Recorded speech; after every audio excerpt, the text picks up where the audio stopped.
Good morning, all of you. So today we are going to start one of the very specific topic workshops, that is the program equivalence. And on this topic, there is a several workshop takes place. Before that, it's a basically one of the things is part of the program equivalence and relational reasoning. Okay, two seminar was conducted on this topic. So we are very happy that Professor Saurabh answers with us. So if you will talk on the equivalence checking as a backbone of the compiler development. So let me brief introduce the Saurabh Bansal. The Saurabh is an associate professor and the Microsoft CS professor at CS department at IT Delhi and works in the area of the programming language and operating systems. His primary research interests involving the investigation in the super optimizing based compiler design. His research paper is appeared in the top-notch conferences such as PLDI, SPLOS, SOPS, OSDI, UPSLA, SAT, etc. Saurabh obtained from the BTech degree from the IIT Delhi and the PhD from the Stanford. And he also developed one startup. If I'm wrong, sort of please rectify me. It's the compiler AI lab. So it's a very good things, and the sort of along with his research scholars who are working in this startup, and it's a very good initiative. We will come to know more detail about the compiler AI lab after the talks. And personally, I'm very excited to hearing this Saurabh Bansal's talks. So Saurabh, so now stage is yours. So please start. So we're happy to Okay, discuss. thank you, Soumyadi, for inviting me to this workshop and also for the kind introduction. Yeah, it's a pleasure to be here and doing a talk in the workshop on program equivalence. I think it should be okay as long as the organizers allow. Please feel free to ask me questions in the middle of the talk. I'm going to go, keep going in the talk, but please feel free to interrupt me because I don't have visibility into, let's say, who has raised the hand or anything like that. So, maybe the moderator Shaumyadeep may interrupt me, or maybe the person who wants to ask a question can directly interrupt me.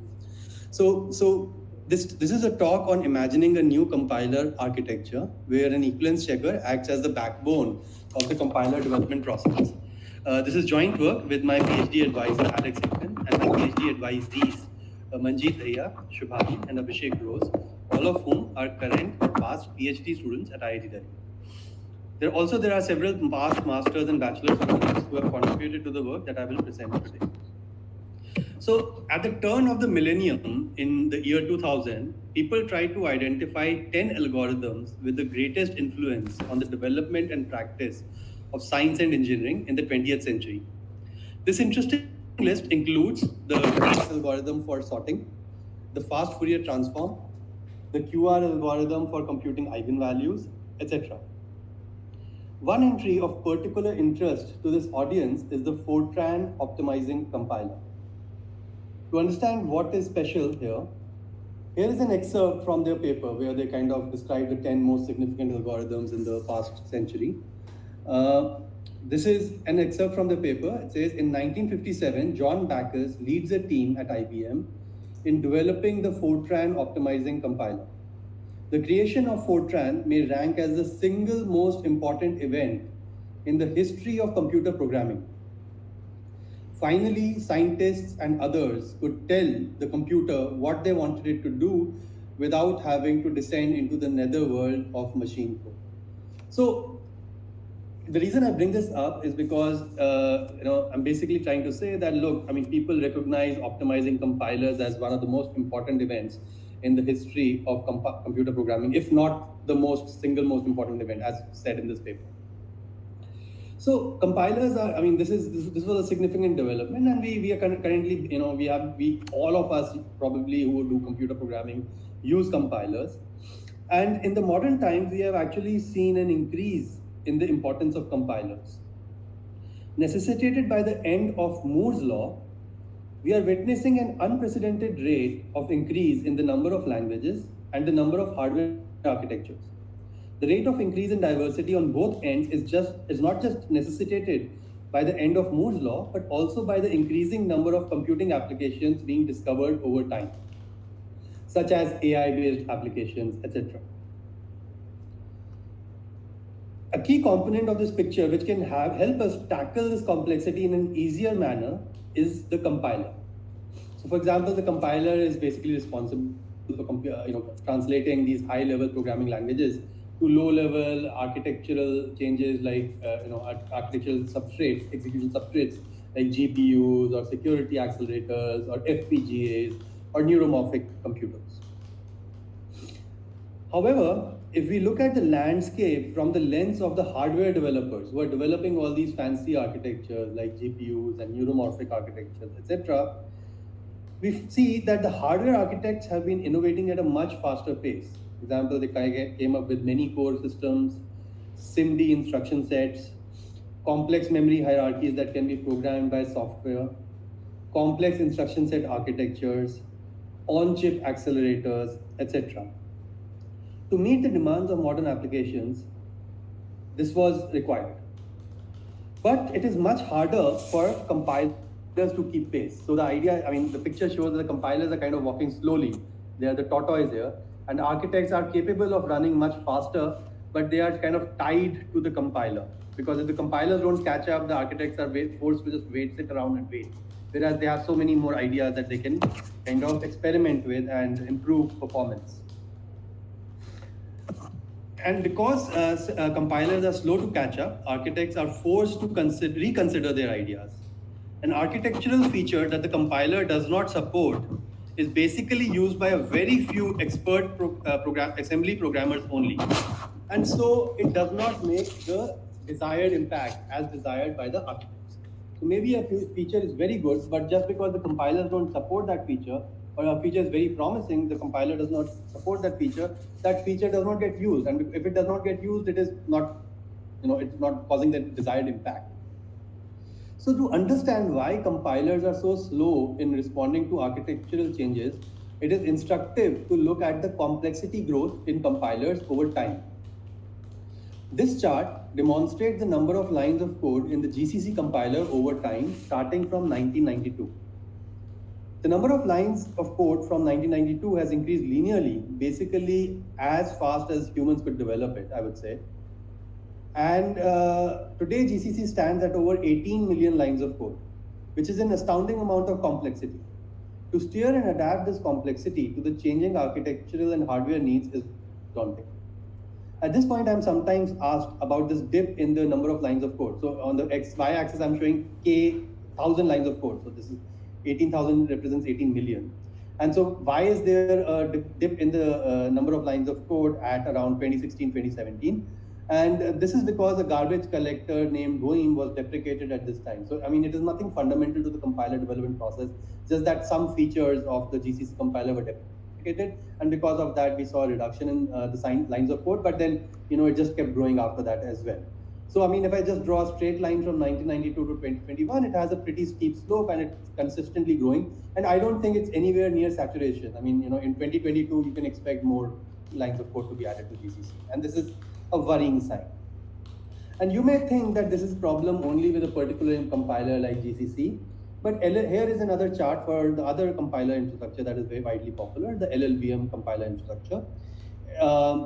LLVM has risen to popularity both because of its cleaner abstractions and permissive licenses vis-a-vis GCC. Indeed, LLVM developers have distinct advantages over GCC developers by virtue of starting late and thus leveraging modern tools and techniques and also avoiding known mistakes. Yet the development model hasn't changed. It's the same development model that was used in the original Fortran optimizing compiler used by John Backus. And so we see a similar growth in complexity for LLVM2. And so, because it's the same model that we've been using since 1957, fundamentally nothing really has changed, maybe better for software abstractions. Here I show the lines of code in LLVM's core components only. So I'm not doing, unlike GCC where I captured the whole GCC, here I was able to basically just isolate the core components, which were the include and the lib directories in an llvm repository, and plot their growth in complexity over time, once again measured as lines of code. And once again, we see a linear increase in complexity that is showing no signs of slowing down. The total lines of code of LLVM's core components stands at over 3 million lines of code today. If we consider, so what is the solution to this problem? So if we consider the program specification as the problem to be solved and the corresponding optimized assembly implementation as a solution, so I mean, then this distance from the problem to the solution is covered by compiler algorithms that have been carefully developed by expert human programmers, such as the ones developed in LLVM, GCC, and the Fortran compilers. Because the teams of human programmers are limited by the amount of complexity they can tackle, we are bottlenecked by the pace of compiler development. And because we are bottlenecked by the pace of compiler development, architects have to sit around and wait, and overall we have slow pace of improvement in our overall computer system stack. One potential solution to this problem is to try and get machines to help us in this compiler development task. An overwhelmingly large fraction of the compiler complexity is its optimization logic.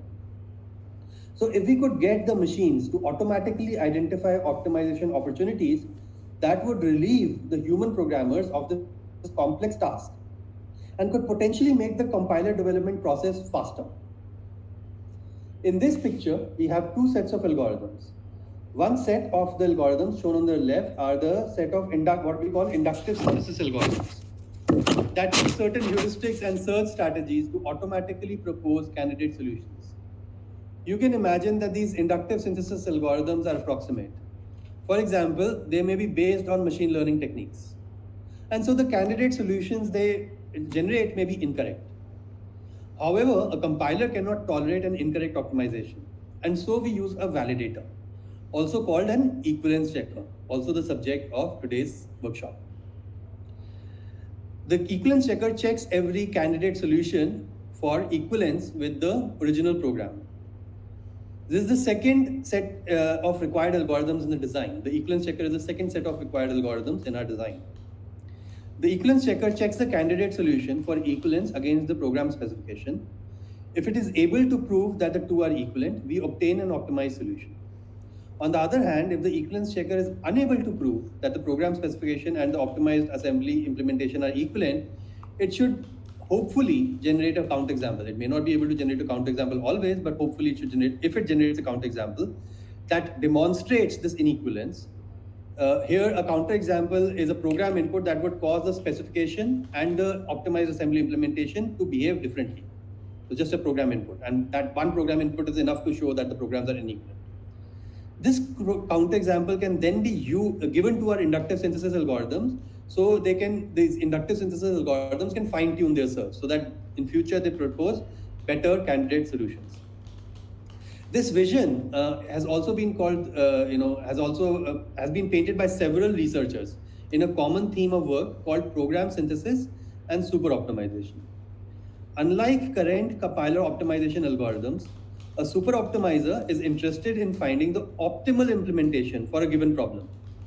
And hence the name super optimization was coined in 1987 by Henry Massillon. So this term was coined in 1987 by Henry Massillon because at that time the idea was that inductive synthesis algorithm should find the optimal solution, unlike current compilers which just find improved solutions, not necessarily optimal. And to distinguish this approach from the traditional optimizing compiler approach, which is just algorithms, the Henry Massillon decided to use the word super optimization, and that word has stuck on. And the other important point I'm making here is that this vision has been painted by multiple research groups, not just our research group. Okay. All right.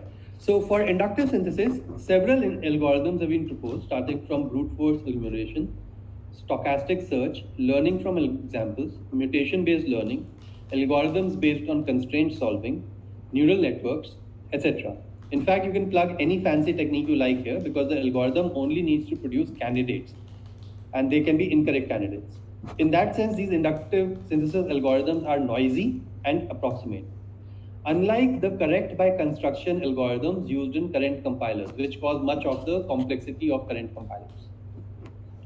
Because all these synthesis strategies are noisy, there is a need to validate the proposed optimizations. The validator is called the equivalence checker. The equivalence checker must be sound. That is, it must return true only if the problem and solution programs are actually equivalent. However, it is hard to have an equivalence checker that is both sound and complete at the same time. In other words, the equivalence checker is allowed to return false even if the programs were equivalent. So the equivalence checker may say, oh, the program, I couldn't find a proof, or I think I couldn't prove equivalence. In which case, we will just have to conservatively assume that the solution is incorrect or the programs are inequivalent. And these are also called false negatives.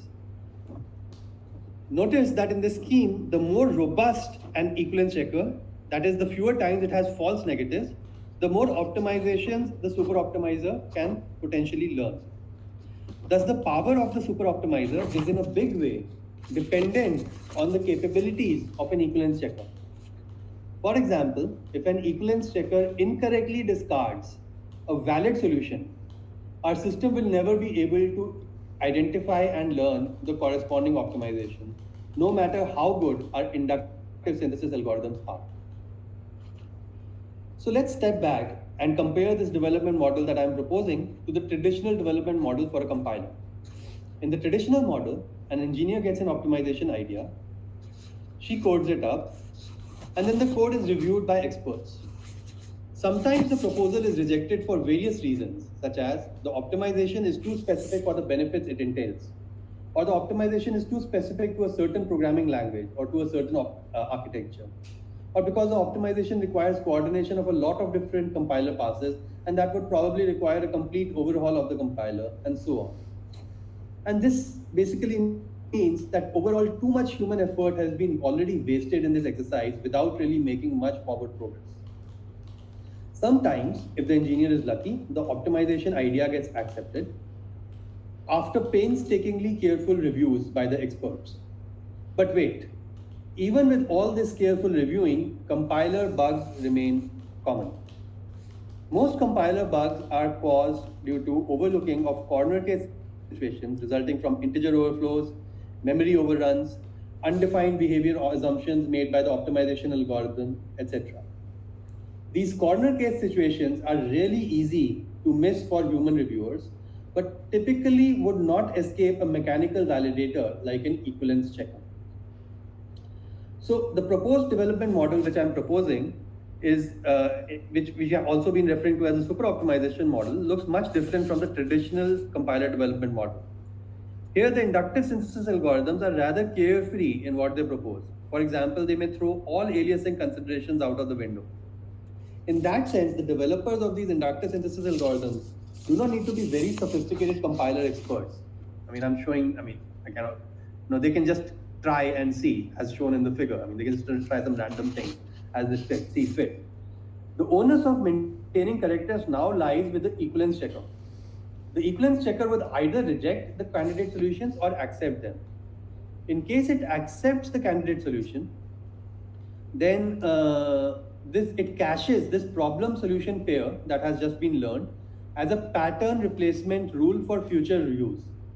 These pattern replacement rules can then be exposed as a table of potential peephole optimizations to the compiler. If you have learned about compilers, you may have come across peephole optimizations. I'm going to explain that in more detail. But the idea is that once you do all this work, you basically cache them as a pattern replacement rule.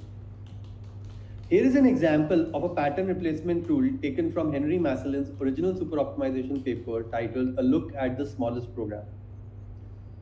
Henry Masselin is the same researcher who coined the term super optimization in the first place. Here the pattern is the code for the signum function in C-like syntax. So, for example, it takes x, and if x is greater than 0, return 1, etc. And here is the replacement in the corresponding optimization implementation for the Motorola 68020 processor. So notice that the assembly implementation does not contain any branches, and it would be typically hard for a human coded compiler like GCC or llvm to generate such clever code. However, such implementations are easier to generate for a super optimizer, and this was one of the surprising results published in Henry Masselin's original paper. Subsequent work has kind of extended these ideas, and one of those works was my own PhD work with my advisor, in which we generalized this approach to more permissive pattern replacement rules. For example, the pattern replacement rules could have memory accesses like the one shown on the top. So here this pattern has is a load followed by a store, and it has memory accesses. And we generalize to such patterns as well. Also, importantly, this work was targeted towards development of automatic people optimizers for the x86 assembly code. And thus, this is slightly different from our original proposal, where we expected the program specification to be in a higher level language, for example, C or something like that, like shown in Masselin's paper. In this case, both the pattern and the replacement were in the same assembly language, namely the x86 assembly language. Regardless, in this work, the super optimization techniques were geared towards the automatic generation of people optimizations and not just full solutions as done in the original Masselin paper. So here, we could just take windows of instructions, not, we don't need to look at full functions like the signum function shown in previous Masselin paper, and kind of, use the super optimizer to identify better replacement for those windows of instructions. Notice that some of these rules basically also have information like what are the live registers at the end of the instruction sequence. For example, this pattern replacement rule says that if you see this sequence of instructions, which is 3 instructions, and if the live registers are only R1 and R3, which means R2 is not live, then it's possible to replace this with a single exchange instruction on x86. And this kind of thing was automatically learned by the super optimizer. Also, our super optimizer basically supported support for branches in the pattern, and it could, for example, replace it with conditional moves in the replacement. Here are some more pattern replacement rules that were discovered by the super optimizer automatically. Here we see rules that involve the use of relatively new architectural features at that time, such as vector instructions, P sub B and PSAT BW. Notice that these pattern replacement tools also take into account the liveness information of assembly registers, for example, EX here. Further, this work proposed the generalization of problem solution pairs to pattern replacement rules with symbolic constants. For example, C0 and C1 here in these pattern replacement rules are symbolic constants, which means they can be matched with any concrete constant at at the optimization times. For example, C0 could be 1, 2, 3, or C1 could be 4, 5, 6, or whatever. And these, if you notice, these pattern replacement rules are basically encoding local constant folding optimizations. And such optimizations could automatically be learned by our super optimizer. Because only acyclic patterns and replacements were considered in this work, the equivalence checker was realized by first converting assembly sequences into their logical circuits containing Boolean operators. So for example, this instruction sequence here, which has move and followed by add, would be converted to a logical circuit. Similarly, the replacement will be converted to a logical circuit. And then we will use a satisfiability solver to decide the equivalence of the two logical circuits. The result of the satisfiability solver is either true or false. By true here I'm using to denote the fact that the two circuits are equivalent, and false if they are not equivalent. And the satisfiability solver would either return true, which means they are actually provably equivalent, or false, in which case it will give us a counterexample. These satisfiability solvers, have been around for a long time, but they become especially powerful, in the early 2000s, and at that time we were, this improvements in satisfiability solvers were used. In general, satisfiability solving is an NP-hard problem, and in general, like these kind of tools were also called theorem provers, and today's modern incarnations of satisfiability solvers are also called SNP solvers, and you're going to see more about that when I talk about our more recent. Saurabh, so this method is also sound, not complete, right? This method is sound, and in this case, it's also complete in the sense that because it's acyclic, the satisfiability solver would, if it says false or true, it's sound for sure. So we consider equivalent only if it's true, it's not complete because sometimes the satisfiability solver times out. In which Exactly. we have to basically conservatively assume that the answer is false. Yes. Yes. Thanks for that question. Okay, so but yes, it needs to be sound. It's very important that it needs to be sound. The equivalence checker needs to be sound, which means it returns true only if it is provable that the programs are equal. All right, because only acyclic patterns and replacement. So I have one question sort of here. So basically, if you have say branch and loops, so how do your logical encoding looks like? There will be computational loop there, or Yeah. So if there are branches, then we supported branches. So for branches, we would just do predicated execution. I mean we can, but loops are not supported at all, and that's going to be the subject of my talk, like how to support loops. okay, yeah, understood. Yeah. So this is So good segue into my next slide. So because only acyclic patterns and replacements were considered in this work, the equivalence checker was realized by first converting. Okay, but this work on automatic generation of people optimizations is nowhere near enough for our proposed goal of replacing a human developed compiler with a super optimizer based compiler. For example, one of the big limitations of a pattern replacement rule in all the work that I've described so far is that it cannot reason about loops. This is an important limitation because, as any compiler developer would know, loop transformations are the most consequential optimizations for runtime. And so, if loops are not supported, then there's no. It's actually not. It's a non-starter from from the vision standpoint that I painted earlier. So, for example, just this simple pattern and this replacement, where in this pattern, let's say I'm dereferencing star p, and then in every loop iteration I'm dereferencing it, whereas it doesn't really change. So I could have just done loop invariant code motion and brought it up, and this would have been a significant optimization. But our equivalence checker cannot reason about it, and because of that reason, we are unable to identify this optimization automatically.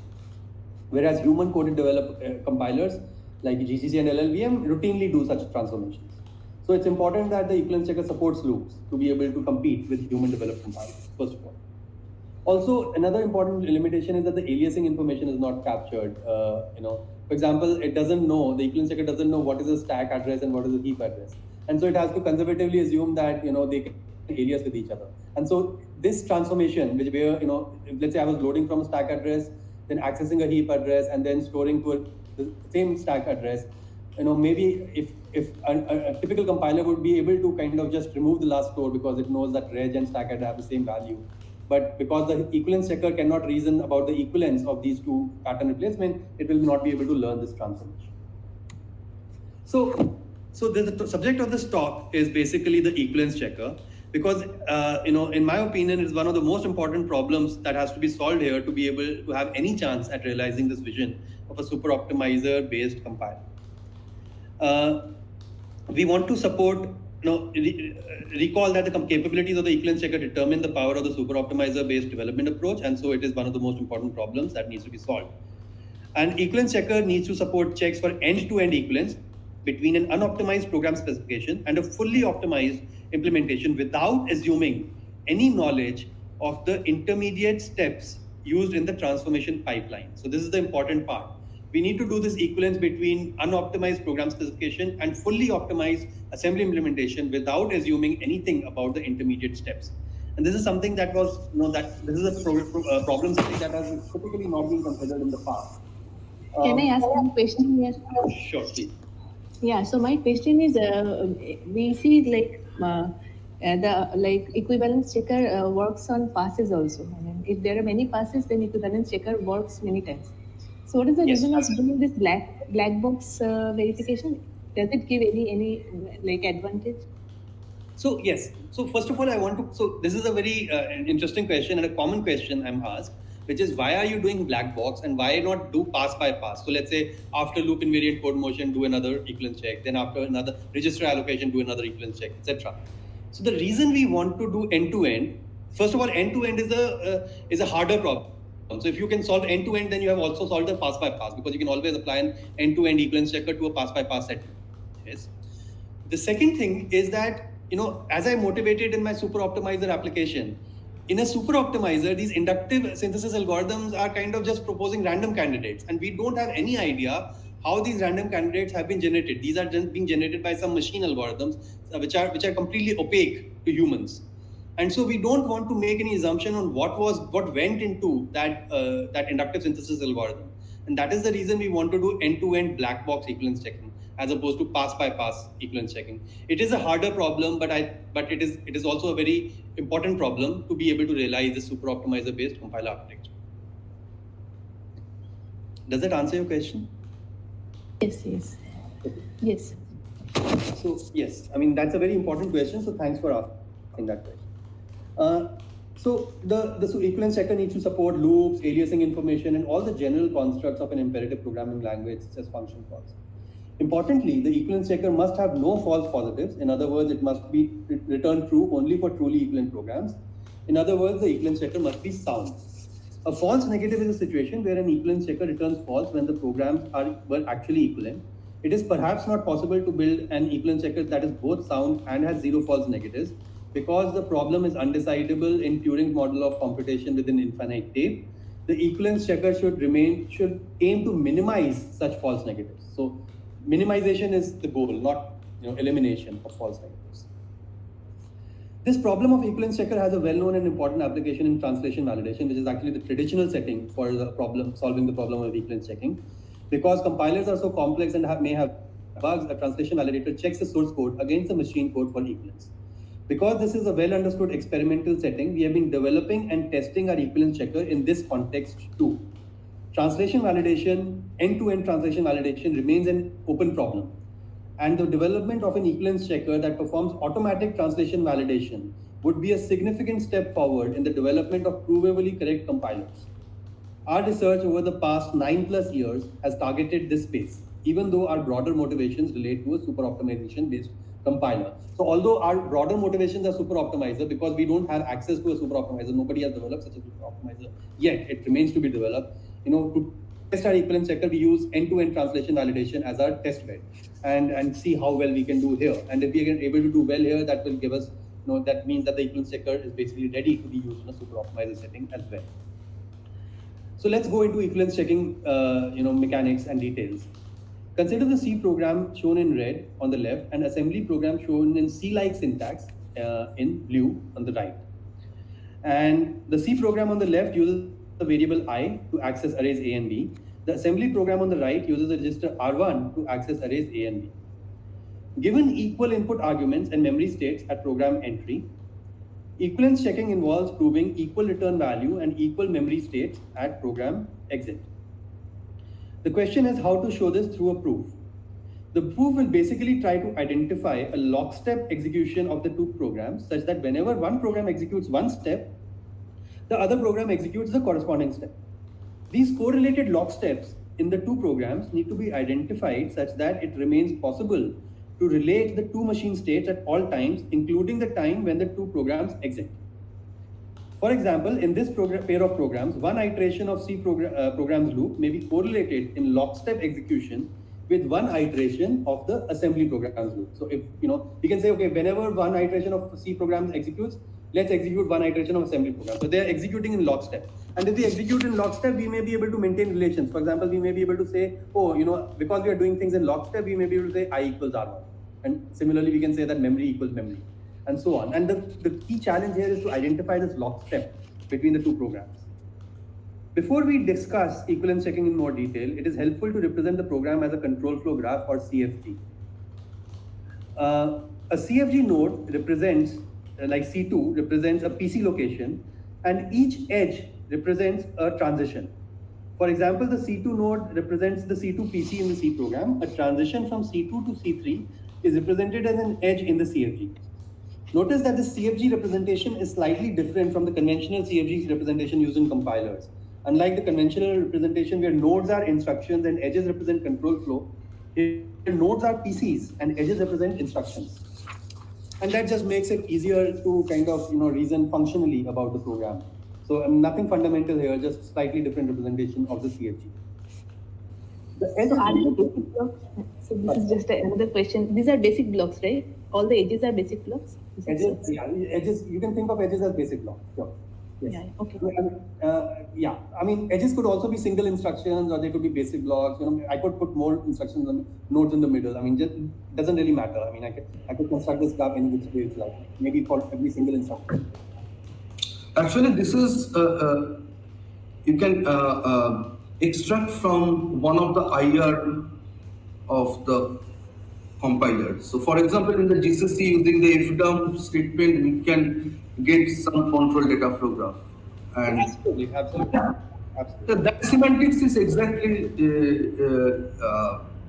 equivalent to the control flow graph which is present over here. So, Okay. exactly those Yeah, sure. I mean, so we basically use llvm IR, and in typical compiler, I'm just pointing out that in typical compiler literature, such as compiler books, typically control flow graphs are shown as though nodes are basic blocks and edges are control flow. But here, nodes are PCs.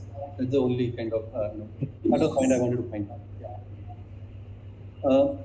The edge is labeled with a transfer function, first of all. So notice that there's a transfer function which of the corresponding instruction that determines the new state at the destination of the edge as a function of the machine state at the source of the edge.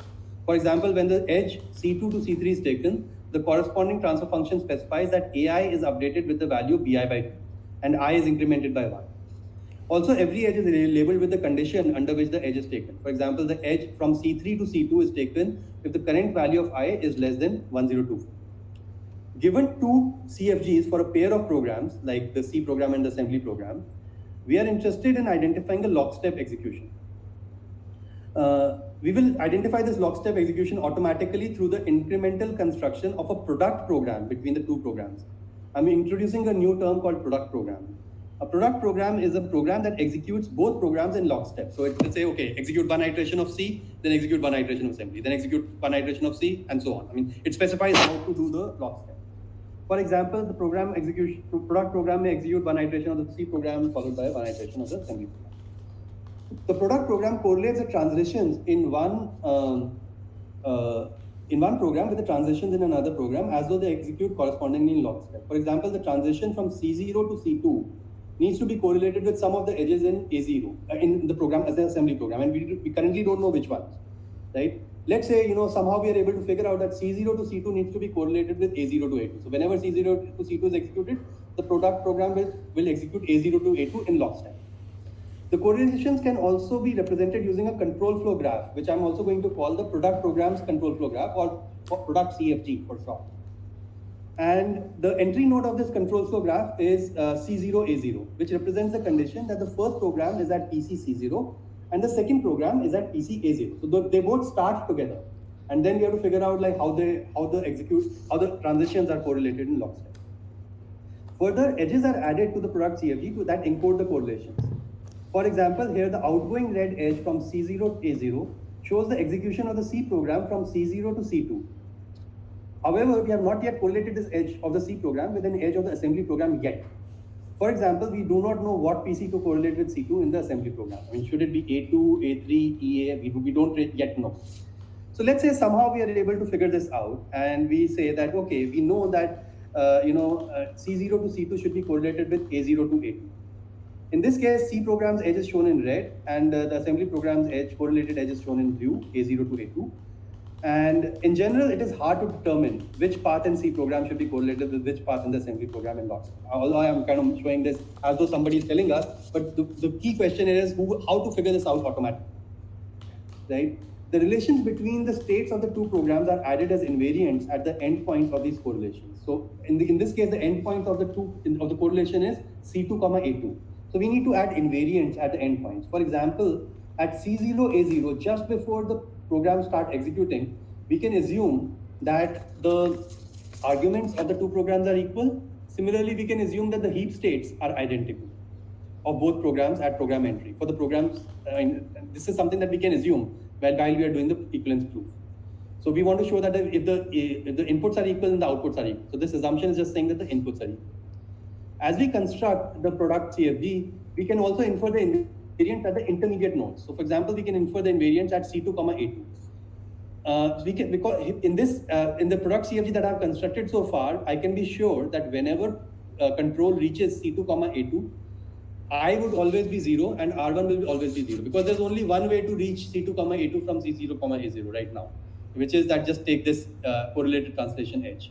In which case, I would be set to 0 and R1 would be set to 0. So we'll know that irrespective of how you reach C2, A2, we'll be sure that when we are at C2, A2, I would be 0 and R1 equals 0. But I should point out that the product CFG is not currently complete. When we add more edges, these invariants will weaken. So in addition to I and R1, we can also infer that because the heap states were identical at C0, A0, and they haven't changed on these edges, they will be identical at C2, A2 as well. And these form the program invariants. These relations are also called the program invariants. An invariant on the product CFG node is a predicate that always holds whenever the execution of the product program reaches that point. The algorithm then proceeds by correlating the loop transitions along with updating the respective invariants. So now we are interested in correlating, let's say, this loop transition from C2 to C3 to C2 with some transition in A2 in the assembly program. And once again, we don't know how to do this, but let's say somehow we are able to figure this out, and we said C2 to C3 to C2 is correlated with A2 to A3 to A2. And we represent this by adding these two edges to my product CFG, the red edge and the blue edge. The red edge goes from C2 to C2, and blue edge goes from A2 to A2, right? And so once you add this, notice that now it is no longer true that I is always 0 at C2, A2, because now the invariants need to be weakened. Because now I could have been incremented on this particular edge from C2 to C2, and so it may not be 0. Similarly, R1 is no longer necessarily 0 because it could have incremented on this edge A2 to A2. So instead, we can infer that even though R8 and R1 are not 0, they are always equal in the two program product invariants, and that is what basically we'll get as a new invariant. And these invariants are important because this is what I mean when I say that we need to identify this lockstep execution in a way such that the programs remain related or the program values remain related. So in this case, I'm arguing that the program values are related because I equals R1 is available. If this relation was not available, then I would have, then probably the lockstep I chose was incorrect because, is not going to yield a good proof or is not going to be able to get me an equivalence proof because I have lost that relation, which I really wanted, which is I equals R1. Okay. Finally, the product program encodes that the C program exits if and only if the assembly program exits. And with that, we have completed the equivalence proof. And with this kind of product CFG, we have been able to show that the given program pair is equivalent. Assuming that we are able to show through the inductive invariant that the return values are equal and the heap states are equal at program exit. All right. In the translation validation setting, the equivalence checker must be sound. But in other words, it should have 0 false positives.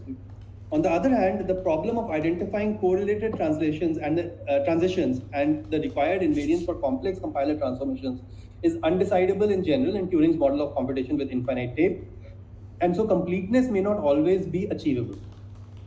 In other words, there will always be some false negatives where we may not be able to find a proof even when the programs were actually equivalent.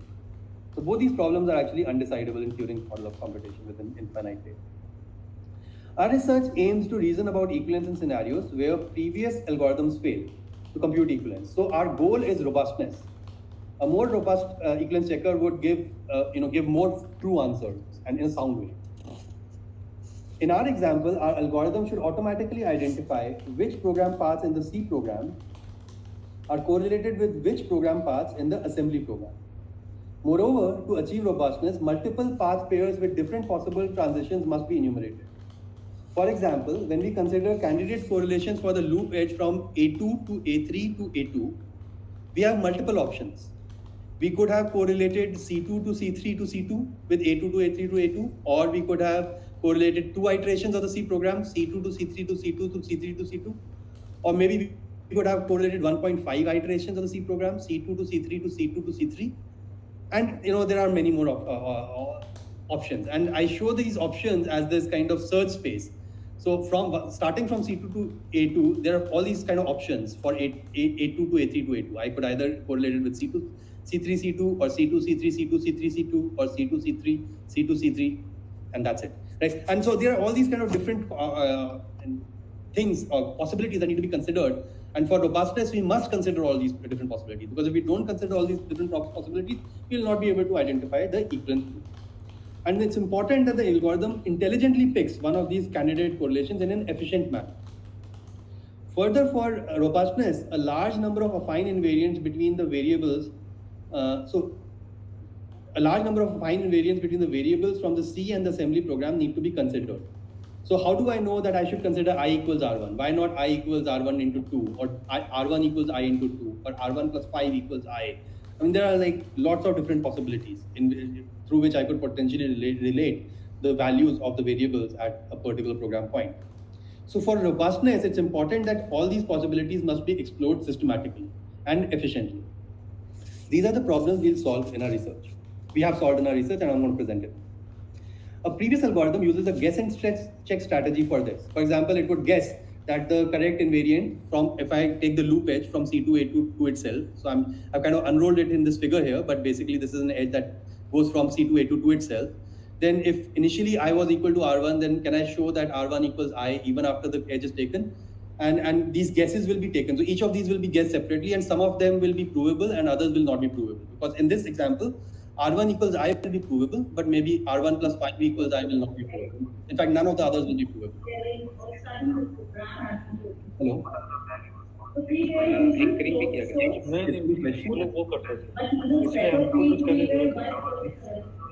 Saurabh, query, just unmute. And for example, Saurabh, query. Share software is a software that experiences file basis. A previous algorithm used the guess and check strategy for this. The algorithm picks each of these guesses and tries to inductively prove it using invariants as a predecessor. It uses a theorem prover, also known as an SMT solver, for this. SMT stands for Satisfiability Modular Theory. It's a modern incarnation of the satisfiability solver that I showed you earlier. Notice that whenever we make a proof obligation, for example, when we made a proof obligation, let's say one of the candidate invariants was I equals R1 plus 5. So we will give this proof obligation to the SMT solver. The proof obligation will say, can you show that if I equals R1 and the program goes from C2A2 to C2A2, which means I is incremented by 1 and R1 is incremented by 1, then at the end of this transition, R1 plus 5 equals I. So notice that because I has been incremented by 1, so I needs to be replaced with I plus 1. And R1 plus 5 will also be replaced with R1 plus 1 plus 5. So eventually the query that goes to the SMT solver is I equals R, does I equal R1 imply I plus 1 equals R1 plus 1 plus 5? And in this case, the answer is no. And here is a counterexample. This counterexample is also called a model in the SMT solver parlance. In this case, one of the counterexamples, actually any value of I and R1 such that I equals R1 would suffice. But in this case, let's say the SMT solver returns one such value, and that value is I equals 100 and R1 equals 100. This model is also called a counterexample, and this counterexample is a key component of our algorithm that I'm going to describe next. So please remember this. Okay, so let's come to our research contributions. Our first key idea is counterexample guided invariant inference. Let's say one of the affine invariant required to prove equivalence is 2 into I equals R1. So I just made the problem. I have one question. So who takes care of this heap equality? So does SMT solver take it as itself, like? Yes. So heaps are modeled as arrays, right? And SMT solver supports arrays. So we are able to encode heap equality also as SMT formulas. Okay, fine. So heaps can be unbounded, right? No, heaps are bounded, right? Because I mean, in both the C abstract machine and in the assembly abstract machine, we have a finite size of the heap, which is 2 to the power 32 address space, for example, on a 32-bit machine. Or okay, 64. Yeah. But we sometimes have programs where we go, like for linked list and all, we go until it's null and something like that, where the size of heap is not known. So it's not like that, right? So you have a upper bound of heap memory access. Yes, I mean, see, basically we are, so let's take the example of linked list that you mentioned, right? So linked list, theoretically speaking, it can go unbounded, but in a practical realization, if you write your program in a language like C and which is compiled to assembly, then obviously the machine has finite resources. So the linked list cannot go unbounded. It has a limit of, let's say, 2 to the power 64 on a 64-bit machine. So that's exactly what we are modeling here. Does that answer your question? Yes, we are modeling a finite machine just like it is on a assembly abstract machine and a C abstract machine. We don't model infinite machines, which are not a part of a kind of abstract machine specification for these languages. Does that answer your question? Hello, does that answer your question? Yes, yes. Okay. All right. So let's say the invariant that was required was 2 into I equals R1. So let's say that, and notice that I've just made the invariant slightly more interesting rather than I equals R1. And let's say on the edge, basically R1 was getting incremented by 2 and I was getting incremented by 1. And let's say on the initial edge, I was equal to 0 and R1 was equal to 0. So how do I infer this? So basically the idea is that we use these counterexamples to allow us to infer this quickly rather than kind of trying all the different possibilities which are very large. Rather than that, we use counterexample guided invariant inference. And the idea is the following. So we basically, first of all, the possibilities are huge, and we start enumerating all these possibilities, that would be intractable. So what we do is we use the SMD solver, and we basically infer using concrete mappings. So let's say one of the concrete values that are possible at C2, A2 is for I, R1 is 0, 0. So I equals 0 and R1 equals 0. So what we do is, that's a counterexample that we got from the SMT solver. Now we or it could be 100, 100 as well, or 100, 200 in this case. And then we basically, check, execute those counterexamples on these transitions. So for example, from 0, 0, we can get 1, 2. Similarly, 2, 4, 3, 6, and so on. And based on that, we can basically, infer, using linear algebra, or more precisely bit vector affine algebra, because these are finite sized bit vector. These are not like arbitrary length integers, both in the C abstract machine and assembly. These are bit vectors. So there's slight kind of subtleties related to bit vectors as opposed to linear algebra. So it's called bit vector affine algebra. And using a bit vector affine algebra solver, which is very similar to a linear algebra solver, we are going to get the invariant from these 3 points that it's the best possible invariant I can find that satisfies these 3 points. Affine invariant is basically 2 into I equals R1. And then we give this to the SMT solver as a candidate. And if the SMT solver gives me yet another counterexample, then we add it and then we again give it to the bit vector affine algebra solver. If not, then we have found our required invariant. And this way we are able to quickly converge to the invariant that we can prove. This work was published in SAT 2018. Now let's come to the main idea behind our equivalence checker, which is counterexample guided correlation. Recall that I showed you this figure and said that when I'm at C2, A2, then there are multiple options of how to relate A2 to A2, whether I should relate it with C3, C2 to C2, or C2 to C2 to C2, or or C2 to C3, or things like that. So there are all these different options, and how do I know which one to choose? Okay, so in this case, let's say maybe I choose the middle one. So how do I decide this? So once again, I'm going to use counterexamples, or you can also call them just examples. So I have some examples at C2, A2. Let's say it's I equals 0, and R1 equals 0, and then I execute it here. After executing, I get some values for all these different options. So for this option, I'll get some value of I, R1. For this option, I'll get yet another set of values for I, R1, and yet for the third option, I'll get yet another set of values for I, R1. I'll give these values to a bit vector affine solver to infer what are the best invariants that the algorithm can infer based on the values that I got from the translation of counterexamples. So let's say that we got sum equals R2 for the first option. We got this sum equals R2 and I equals R3 for the second option, and then sum equals R3 for the third option. So the key idea in our algorithm is based on these things, we will say that, look, which correlation looks most promising? And in this case, I would argue that the middle correlation looks most promising because it maintains more relations between variables. It really maintains a relation between both sum and I at the same time. Whereas on the first option just maintains a relation for sum, the third option just maintains a relation for sum, and that also different relations, right? This is relation relating R2, this is relating R3. Here I'm relating both sum and I. And so this looks more promising. It's just a heuristic here, okay? It's just a heuristic, but still this is what we'll use, and I'll show you that it works very well. And this is one of our key contributions. So this is the key idea, and I'm going to kind of elaborate on it with examples next. And so the idea is that we're going to rank this higher and explore this first. And that's basically the key idea in being able to automatically construct the lockstep execution to be able to generate an equivalence proof. This work was appeared in UXLA 2020, and that's what I'm going to describe next. So consider this example. So let's say this example was taken from the test suite for vectorizing compilers, and this is the original program. int sum equals 0, int mid equals len by 2, where len is some large number, 1000 in this, I'm showing 1000 here, but it can be bigger. And for I equals 0 to len, and then I have a body which says if I is less than mid, then do sum plus equals C AI, and if I is greater than equal to mid, then do sum plus equals BI. Now, when I give this to an optimizing compiler, both GCC, ICC, all three compilers like GCC, LLVM, and ICC, they all do similar things for this. And which is the first thing they do is they do loop splitting. So one thing that they notice is that there's something special about the middle element, which is the mid. And so what they do is they basically split the loop into two loops. The first loop iterates from I from 0 to mid, and the second loop iterates from mid to len. And the loop bodies are identical. This transformation is also called loop splitting. The next thing these compilers do is that they do what's called loop unswitching. So here in the first loop, the compiler sees that, okay, this loop is iterating from 0 to mid, and then there's an if condition which says if I is less than mid, and then there's another if condition which says I is greater than equal to mid.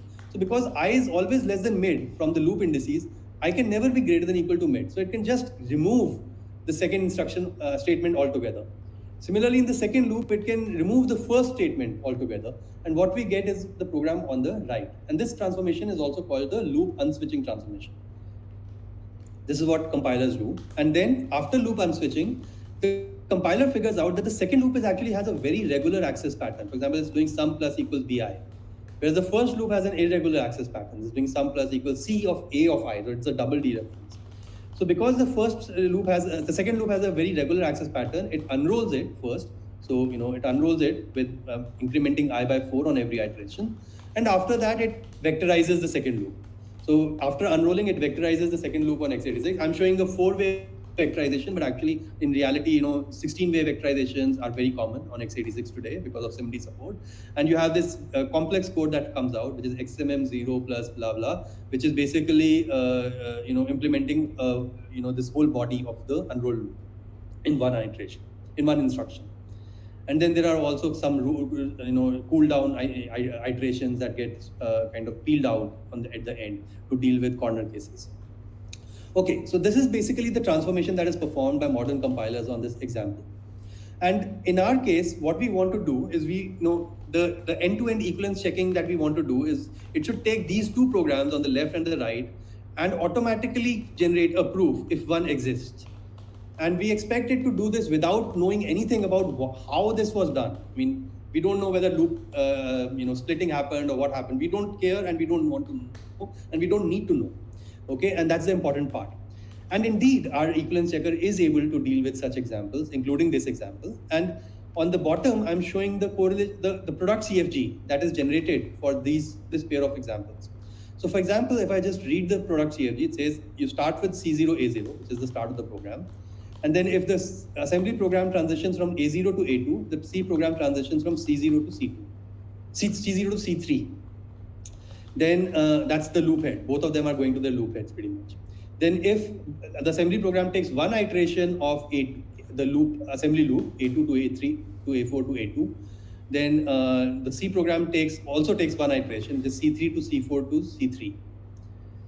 However, if the assembly program actually leaves the first loop and goes from A2 to the loop head of the second loop, which is A6, then the assembly program also does one more iteration of the same loop, which is C3 to C4 to C3. So this is interesting.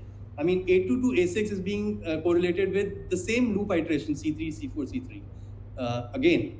And now A6 to A6 is another loop iteration of the second loop, which is getting correlated with C3, C5, C3 to the power 4. To the power 4 means just concatenate this C3, C5, C3 with itself 4 times in this example. And this is what the correlation is. And then after, at the end, if the assembly program goes to the exit, then the C program also goes to the exit, but not before, but before basically going through all the iterations of the program, 4 iterations of the C program. So that's what it is. Okay, and this is really complicated to identify automatically, but our algorithm is able to do this automatically using the key idea that I described earlier. How do we do this? This is through the incremental construction of the product CFG. So we start with C0, A0, and then we say, okay, what is the correlation for A0, A2? Maybe it's C0, C3. So we use off-the-shelf invariant inference algorithms to infer affine equality and inequality invariance on bit vectors and memory states at C3, A2. Just like I showed you before. For example, I equals 2 into R1 or something like that. And using that, we basically say, okay, is this a good, so there are multiple options and we choose the best one. And then once we have chosen this, then we do this further. And once again, there are multiple options, we choose the best one. And we keep doing this, okay? And each time we do this, we relax invariant and we choose the best one. And at the end, we, once we have completed the whole product CFG, we check the equivalence of the return values under the inferred invariance, and the match, we have computed the equivalence proof. So the search space is huge here because at every step we have multiple options, as I've been saying, and so at each step we choose one option, and then I expand it and so on. And so there's an exponential search space, and exhaustive search would take millions of years to compute equivalence. But our heuristic, which I just described as the key idea, basically does this in a very quick way. And prior work on data-driven correlation would fail to construct this required product CFG for the kind of example that I've showed earlier. So during invariant inference, I'm actually running out of time, so I'm going to quickly go through this part. A counterexample at a node is a potential concrete machine state, and that's what basically we are using. So for example, let's say I got counterexample 5, 5 and 1003, 1003. Using that, I can infer I equals R1. And if I infer I equals R1, and on the other options we are unable to infer that, then this is a more promising one, and I select that. And so this idea is counterexample guided pruning and counterexample guided ranking. And so the idea is we infer the invariance, and based on the invariance, so let's say the invariance for sum equals R2, J equals R3, I equals R1 on one option, and sum equals, and this on the other option, then the first one is better because it correlates more variables. That's the heuristic we are using. So we rank based on number of live assembly values correlated through the inferred invariance on the counterexamples that we know so far.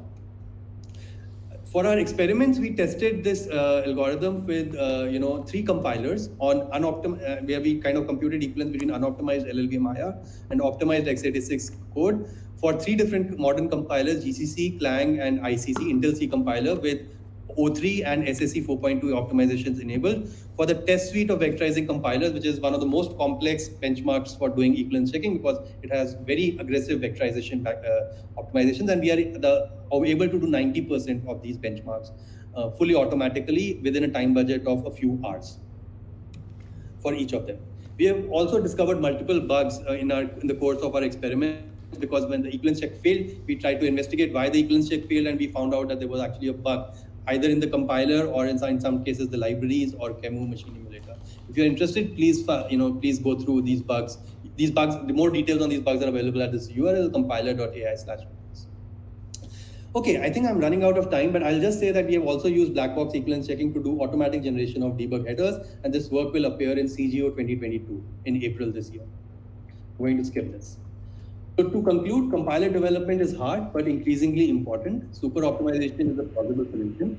Equivalence checking is an important prerequisite, and our work has given some evidence that scalable algorithms for end-to-end black box equivalence checking are possible and have several other applications, such as debugging headers and more, actually. Yeah, that's all. We are based on this work, we have incubated a startup that is doing verification of mission critical software for mission critical software such as found in defense, aerospace, and automobile sectors. Please look us up and reach out to us if you're interested. We are looking to grow our team, and we are trying.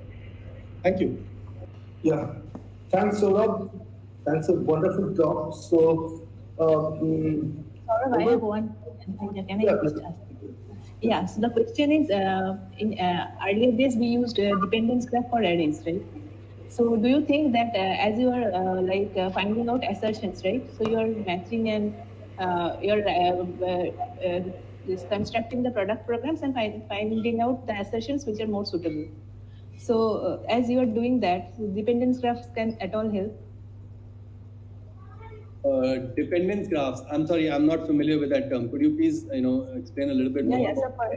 So for arrays, we use dependence graph to find out how the output arrays depend on the input, and at each step, it's found out how the output arrays defined in terms of the temporary arrays, and how the temporary arrays are actually defined in terms of the input arrays. So that's how the equivalence checker goes. Okay. Sometimes, yeah. So I'm asking whether those can help in.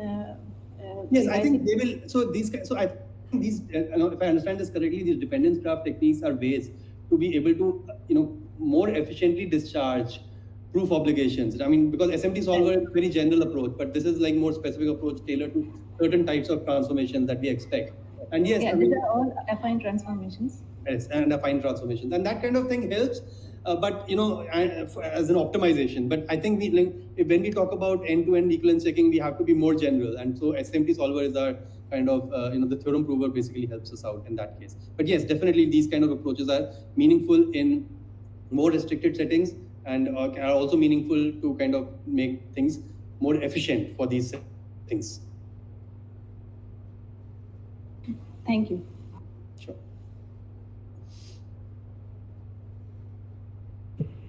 Saurabh, I have just one question. So before wrap up the talk, so it's a basically if you're doing the equivalence between two programs, and if these two programs gives the yes answer, that so that particular transformations is applied on this code is semantic preserving. So now, if we for two things, so which method will be useful in which cases? For example, so one of the method is a cock proof assistive technique. So where instead of the two programs, they validate the transformations of the compiler itself. Yes. And so now the debate between the two community, so which I got it some PL community, that is the one is the people are doing that in the program level, whether the two programs are equivalent or not, and various the techniques is associated. For example, your technique is the inductive inferencing based techniques.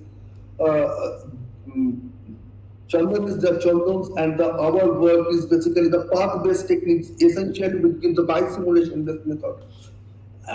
And also some other techniques is there. But what do you think is the core proof assistive techniques for this translation validation versus that our techniques, that is your techniques, my techniques, and the other techniques also. So which one might be effective for the translation validation domain? Okay, thank you for that question. This is a very fundamental question. And the question, I'll just repeat the question succinctly.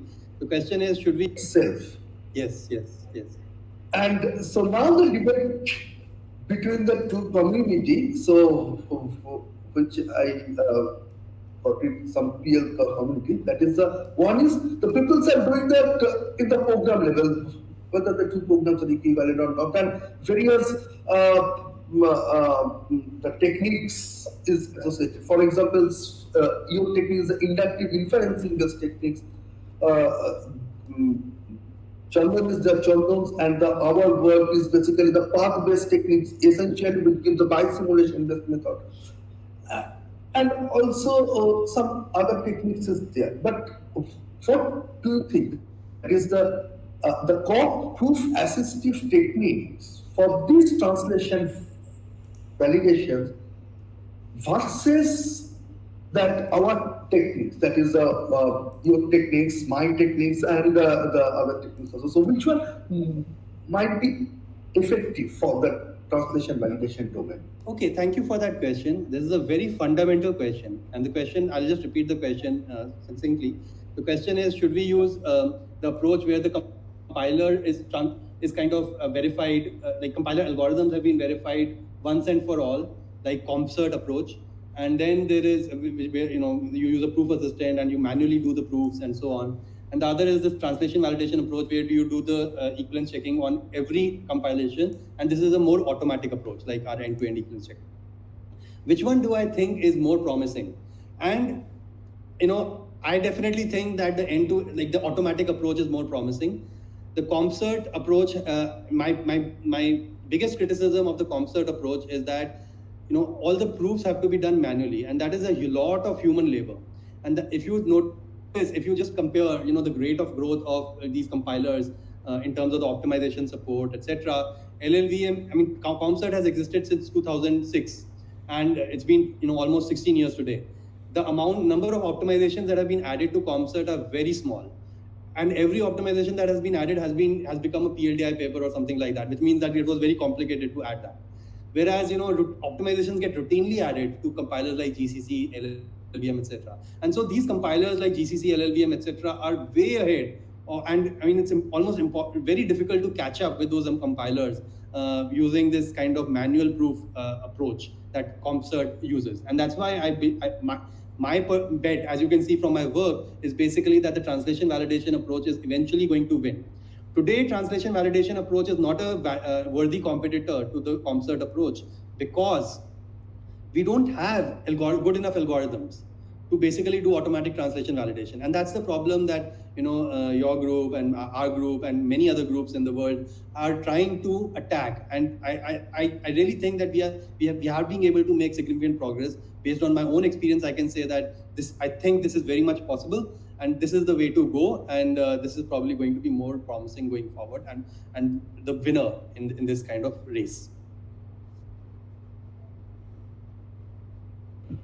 Thanks, Saurabh. Thanks for the nice talk. And so we'll go further the next talk. So,